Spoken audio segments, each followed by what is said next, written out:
नमस्कार, मैं हूं मनोज वर्मा और आप देख रहे हैं अटेंशन। और अटेंशन में चर्चा होगी मैनिफेस्टो की चुनौती की। जी हाँ, 2024 में होने वाले लोकसभा चुनाव के लिए कांग्रेस ने 16 नेताओं की कमेटी बना दी है। ये कमेटी 2024 के चुनाव के लिए घोषणा पत्र तैयार करेगी। इस समिति का अध्यक्ष कांग्रेस के सीनियर नेता पी चिदम्बरम को बनाया गया है। लेकिन कांग्रेस की इस कमेटी के सामने घोषणा पत्र बनाना एक बड़ी चुनौती है, क्योंकि विधानसभा चुनाव में कांग्रेस ने मध्य प्रदेश के संदर्भ में अगर बात करें तो महंगाई, ओल्ड पेंशन, सस्ता गैस सिलेंडर जैसे तमाम वादे किए थे। इसके बाद भी 3 राज्यों में से करारी हार मिली। ऐसे में सवाल ये है कि 2024 में कांग्रेस ऐसा क्या नया लेकर आएगी जिससे वो जनता को लुभा पाए, और इस बार उसके घोषणा पत्र पर जनता कितना विश्वास करेगी। आज चर्चा इन्हीं सवालों के आसपास, लेकिन पहले रिपोर्ट देखिए।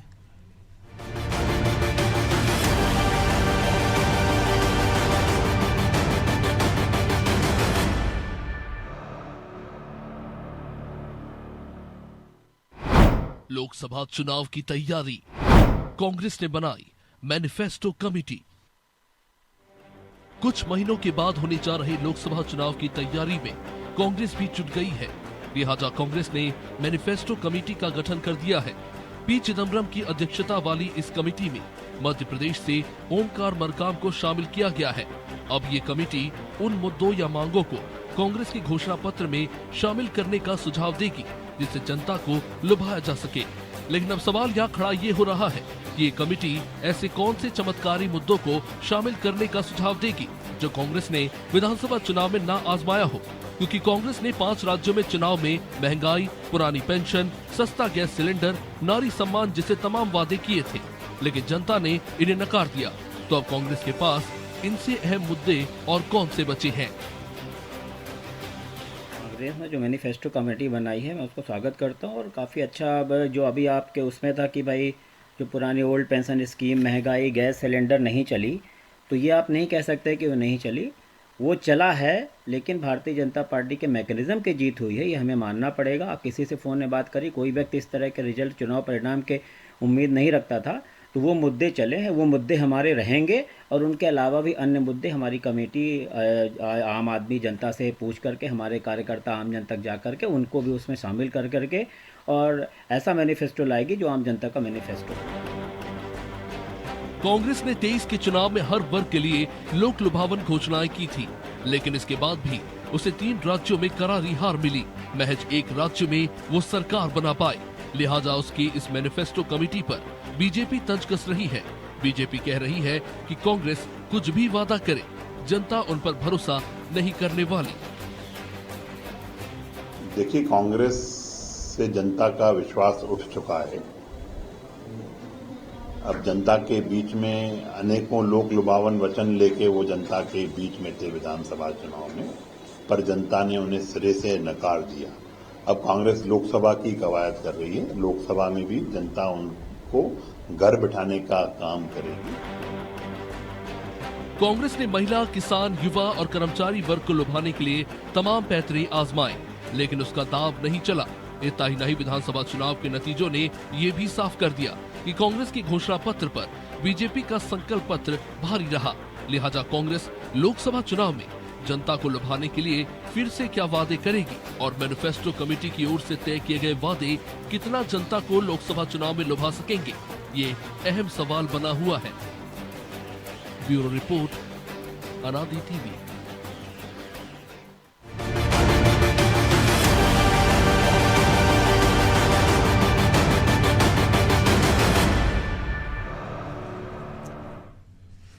तो इसी मुद्दे पर चर्चा करने के लिए हमारे साथ जुड़ गए हैं वरिष्ठ पत्रकार अशोक शुक्ला जी और हमारे सहयोगी ब्रजेश चौक से। बहुत स्वागत है शुक्ला जी आपका अनादि टीवी में। आवाज आ रही शुक्ला जी? धन्यवाद, नमस्कार। नमस्कार शुक्ला जी। हालांकि लोकसभा और विधानसभा में मुद्दे अलग होते हैं, लेकिन पिछले अगर कुछ साल से हम देखें, अगर लोकसभा के हिसाब से, तो कभी सूट बूट की सरकार, कभी अडानी अंबानी, फिर संविधान खतरे में, और एक पॉजिटिव कुछ लेकर विपक्ष अभी तक सामने नहीं आया है। चुनाव में ज़्यादा वक्त बचा नहीं, उन्होंने मैनिफेस्टो कमेटी बना दी है। और मध्य प्रदेश से अशोक मरकाम भी उसका हिस्सा है, जो कि पिछली कमलनाथ सरकार में मंत्री रहे, बाद में आदिवासी कांग्रेस के अध्यक्ष बनाए गए। तो बड़ी जटिल चुनौती क्या होगी कि वो मुद्दों की सबसे पहले तलाश करना, क्योंकि विधानसभा के जिन मुद्दों के आधार पर कांग्रेस ने हमने देखा कि हिमाचल में सरकार बन गई, वही गारंटी वो कर्नाटक में गए सरकार बन गई, तेलंगाना में बन गई, लेकिन छत्तीसगढ़, मध्य प्रदेश, राजस्थान में करारी हार का सामना करना पड़ा। मिजोरम में तो वो सबसे आखिरी पायदान पर पहुंच गए, एक सीट उनके हिस्से में आई है। तो जितने हमने चुनाव देखे आज तक, अगर हम आम चुनाव की बात करें, और आपने हमसे ज़्यादा चुनाव का अनुभव है, कि जब तक आप कोई पॉजिटिव कैंपेन लेके पब्लिक के बीच नहीं जाएंगे, तब तक आपको लगता है कि चुनावी सफलता मिल सकती है।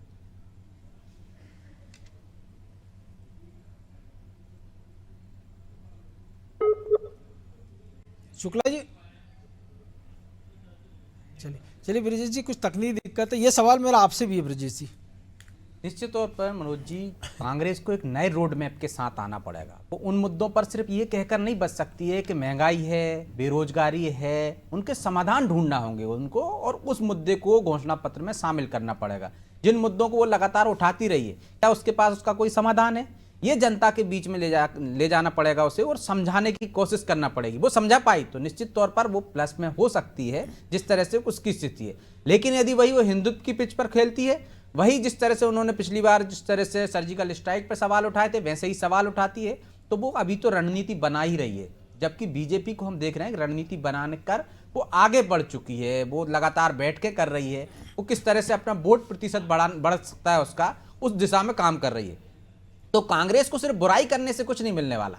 कांग्रेस को एक अलग से ऐसा घोषणा पत्र जो जिस पर लोग भरोसा कर सकें, ऐसा रोड मैप वो किस तरह से कर सकते हैं, बेरोजगारी का समाधान उनके पास क्या है जिसका लोग भरोसा कर लें, और वो इस तर्कों के साथ होना चाहिए। यदि उसी तर्कों के साथ होना चाहिए कि महंगाई पर वो कैसे अंकुश लगा पाएंगे, जो महंगाई की बार बार वो कह सकते हैं। वो ये नहीं कह के बच नहीं सकते हैं कि हमारे समय में गैस सिलेंडर इतने का था, हमारे समय में तेल इतने का था। इससे बच नहीं सकते हो आप, इससे कोई समाधान नहीं है, क्योंकि ये आप मुद्दे लगातार उठाते रहो और जनता ने नकार दिया। अच्छा है, हाँ। लेकिन आप करोगे क्या? ये अब तो आप करोगे क्या? यदि आपकी सरकार आती है तो क्या आप पहले जैसा पेट्रोल के दाम कर दोगे, डीजल के दाम कर दोगे, और उससे जो आर्थिक नुकसान होगा वो किस तरह से आप भरपाई करोगे? क्या जो आज की तारीख में हम देख रहे हैं कि युवा पढ़ा लिखा है, वो देश दुनिया को देख रहा है मनोज जी कि महंगाई की हालत क्या है, महंगाई विदेशों में किस स्तर से बढ़ रही है, और यदि हिंदुस्तान में उस पर अंकुश लगा हुआ है तो क्यों लगा है, क्या कारण है उसकी? तो नीति आपको वैसी पेश करना पड़ेगी। आपकी विदेश नीति क्या होगी? सिर्फ आप एक तरह से मोदी सरकार को कोस कर नहीं आ सकते हो मनोज जी। जो आपने कहा ना, आपको पॉजिटिव कैंपेन चलाना पड़ेगी, और पॉजिटिव कैंपेन के लिए आपको वो सारी चीजें जनता के सामने रखना पड़ेंगी जिस पर जनता भरोसा करे, और आपने भरोसा जो खो दिया। लेकिन आज की परिस्थिति हम देखते हैं, यदि वो हिंदुत्व की बात करते हैं तो आप साफ हिंदुत्व पर चले जाते हो, वो महंगाई की बात, आप महंगाई की बात करते हो तो वो महंगाई के तर्क देते हैं कि यदि महंगाई मध्य प्रदेश सहित पूरे देश में किस स्थिति में है और क्यों है, और विदेशों के हालात क्या है। तो आपको उनके तर्क काटने के पास आपको पास ऐसे तर्क होना चाहिए, मजबूत तर्क, जिस पर जनता भरोसा करे, खासकर युवा भरोसा करे, जो पढ़ा लिखा है, जो देश दुनिया को देख रहा है। तो भरोसे वाली सबसे बड़ी वजह। और घोषणा पत्र समिति में आप लोक लुभावन वादे से मुझे लगता है कि कुछ नहीं हो सकता, क्योंकि आप सिर्फ वादे कर सकते हो। एक समय था आप मनरेगा लेकर आए थे, आप दूसरी बार सरकार बना ले गए थे, लेकिन आज की तारीख में देखिए कौन सा वोट बैंक है जो बीजेपी का है और मोदी सरकार का वोट बैंक है। वो लाभार्थी है, हितग्राही है, जो सीधी बेनिफिट मिल रहा है उसको। आप एक कुटीर बनाकर सत्ता में रह सकते थे एक दौर में, तो आज की तारीख में तो उन्होंने लाखों मकान दे दिए, शौचालय दे दिए। उज्ज्वला योजना की आप महंगाई की बात कर रहे थे कि सिलेंडर रिफिल नहीं हो पा रहा है, उसकी पूर्ति उन्होंने कर दी, किस तरह से उसको सस्ता करके देंगे। तो उनके पास विकास की एक वो है, दूसरा उनके पास हिंदुत्व का एक एजेंडा है, और दूसरा उनके पास संगठन है मनोज जी। उस संगठन की बदौलत वो लोगों तक अपनी बात पहुंचाते हैं बाकायदा। और आप देखिए कि जिस तरह से भारत विकसित यात्रा चल रही है, जो वंचित रह गए हैं उनको किस तरह से योजनाओं का लाभ मिल सके, जिनको लाभ मिल चुका है उनसे संवाद किया जा रहा है, उनकी जीवन में जो परिवर्तन आया है उसका उल्लेख किया जा रहा है। तो ये जो पॉजिटिव माहौल बना रहे हैं, नेगेटिव से आप हमेशा नहीं जीत सकते हो, पॉजिटिव आप माहौल सरकार भी बना रही है। आपको देखिए कि आपका जीवन में कैसे परिवर्तन आया, और आप सिर्फ अडानी अंबानी इनको कोसकर मुझे नहीं लगता है कि आप वो सब हासिल कर सकते हो जो आपसे छूट गया। तो आपको वही करना पड़ेगा, भरोसे के साथ आपको पॉजिटिव कैंपेन चलाना पड़ेगी, वो मुद्दे उठाना पड़ेंगे जो लगातार आप उठा रहे हो, उनका समाधान आपको जनता को बताना होगा। बिल्कुल, तो शुक्ला जी समाधान बताना होगा। तो हम देखते हैं कि गरीबी हटाओ का नारा देके इंदिरा गांधी सत्ता में दोबारा प्रचंड बहुमत से जाती है, लेकिन 2004 में शाइनिंग इंडिया अटल बिहारी सरकार को ले डूबता है, जबकि वो समय से पहले चुनाव कराते हैं, पूरे देश में फील गुड का माहौल बताते हैं वो। लेकिन 14 में हम देखते हैं अब की बार मोदी सरकार, बहुत हुई महंगाई की मार, अब की बार मोदी सरकार, बहुत हुआ भ्रष्टाचार, अब की बार मोदी की सरकार। एक पॉजिटिव कैंपेन के संग नरेंद्र मोदी आते हैं, 300 प्लस सीट जीत लेते हैं बीजेपी का एनडीए गठबंधन। 2019 में हम देखते हैं सबका साथ, सबका विकास, सबका विश्वास, और 2024 के एक नया नारे गढ़ने की तैयारी में है। लेकिन हम देख रहे हैं कि विपक्ष सूट बूट की सरकार से लेकर संविधान खतरे में है, अडानी अंबानी की सरकार तक ही सिमटा हुआ, अटका हुआ है। तो ऐसे में जब तक आप कोई पॉजिटिव कैंपेन आपके पास नहीं होगा, पॉजिटिव नारे नहीं होंगे, कुछ पॉजिटिविटी नहीं होगी आपके पास, तो फिर जनता के बीच आप कैसे जाएंगे। और जो गठबंधन, जो मैनिफेस्टो की कमेटी बनाई है, उसमें भी जो लोग रखे हैं, हम उनकी पॉलिटिकल समझ पे हम सवाल नहीं उठा रहे, क्योंकि ये कांग्रेस का अपना है, लेकिन वो बेहतर हो सकती थी। और जिस प्रकार से तैयारियां होना थी वो आपको होती नज़र आ रही है, क्योंकि जो नेता जो शीर्षस्थ हैं यूपीए के, उनका राग अलग है।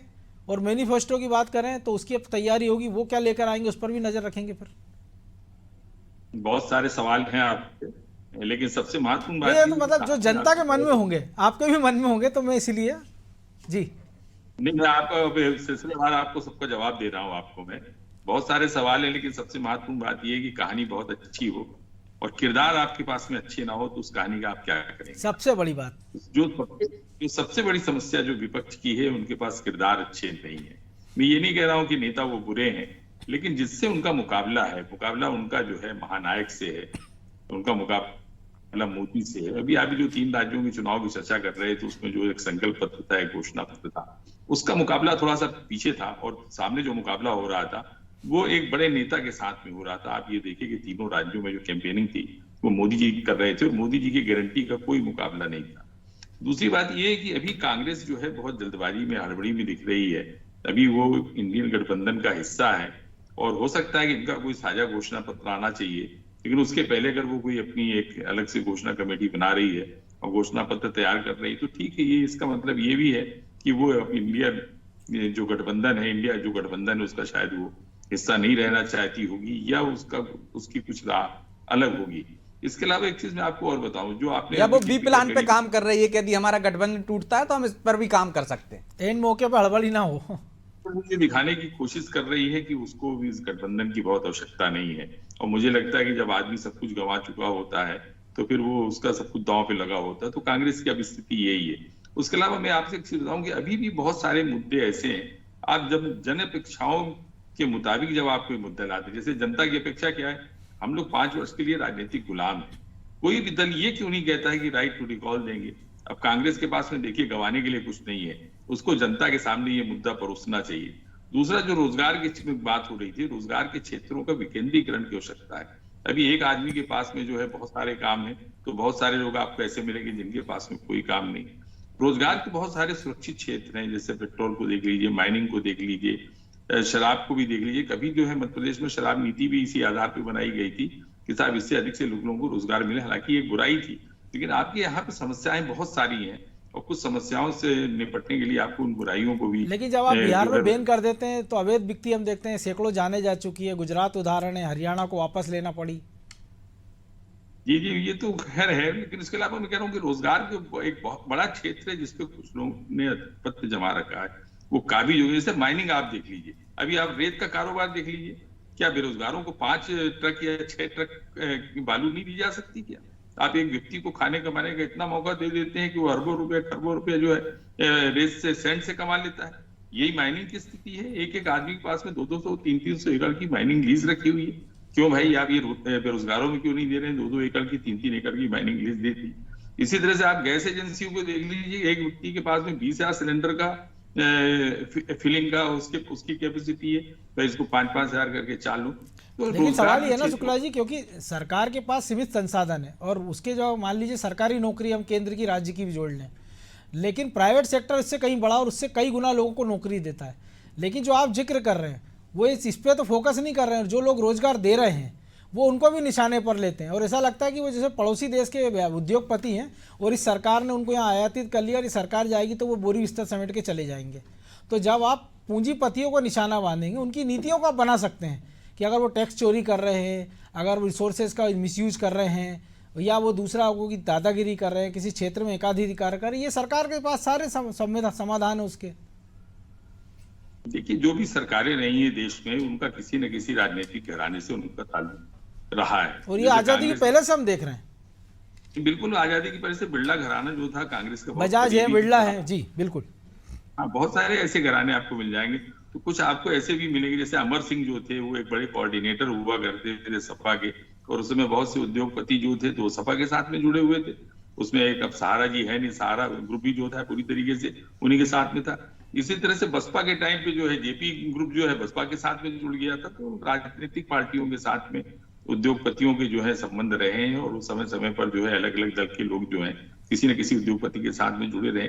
अभी हो सकता है कि आडवाणी और अंबानी को लेकर जो है ये जो मौजूदा सरकार है कि इनकी सरकार ज्यादा पॉजिटिव हो, लेकिन हर वक्त जो है देश के अंदर जब भी सरकारें रही तो उनका किसी न किसी उद्योगपति से अभी जो असल मुद्दा है जो कांग्रेस का मैनिफेस्टो है।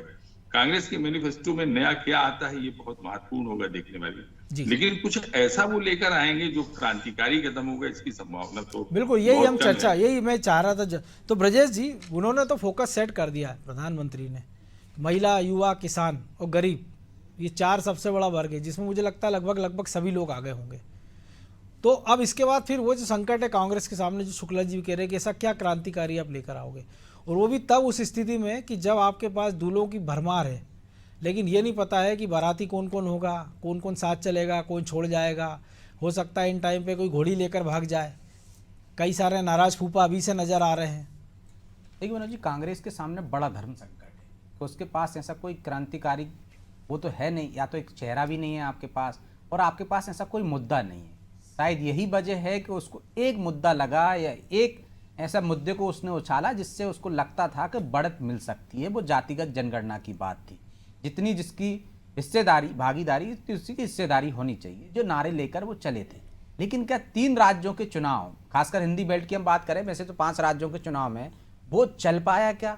निश्चित तौर पर जो उनका लोकसभा में एक बड़ा हथियार हो सकता था, उसको हम देख रहे हैं कि 3 राज्यों के चुनाव परिणाम में वो विफल हो गए। अब ऐसे में कांग्रेस को कुछ नया गढ़ना होगा, और जो मैं पहले भी कह चुका हूं कि पॉजिटिव उसके साथ आना होगा। आपको जनता के सामने रखना होगा कि जो समस्याएं आप बता रहे हो, जो आप कह रहे हो, जो आप मानते हो कि जनता इनसे विचलित है और उनसे परेशान है, तो इनका समाधान क्या है।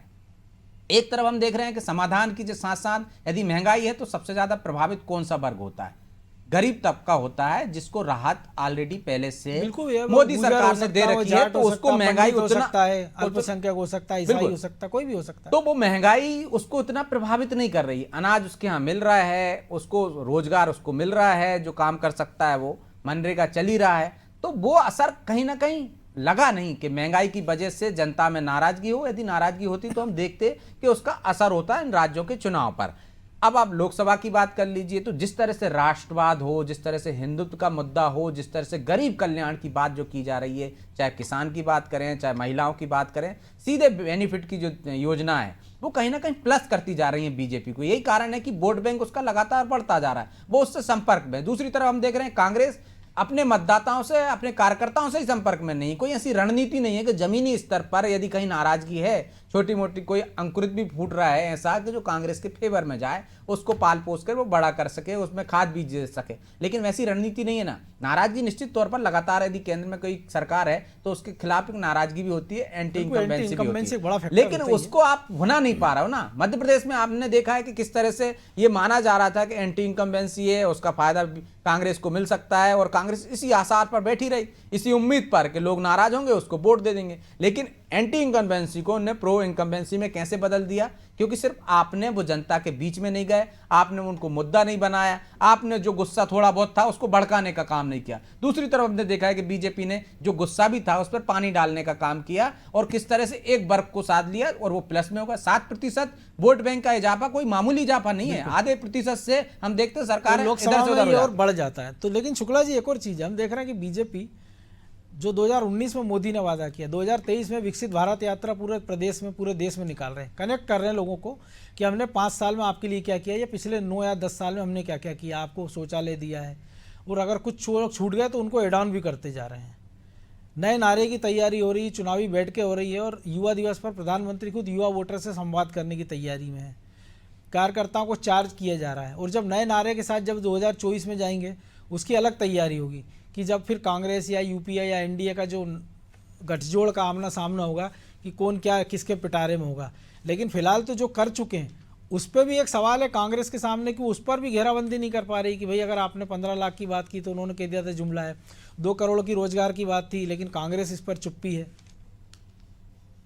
देखिए, जो मोदी सरकार के जो भी फैसले रहे हैं उसमें हो सकता है कि कुछ फैसले ऐसे हो कि जिसको जनता का समर्थन ना मिला हो। जैसे कि नोटबंदी का एक मामला था, कांग्रेस ने इसको भी काफी जो है तूल दिया था, लेकिन उत्तर प्रदेश के चुनाव में ये बिल्कुल नहीं चला था। बिल्कुल।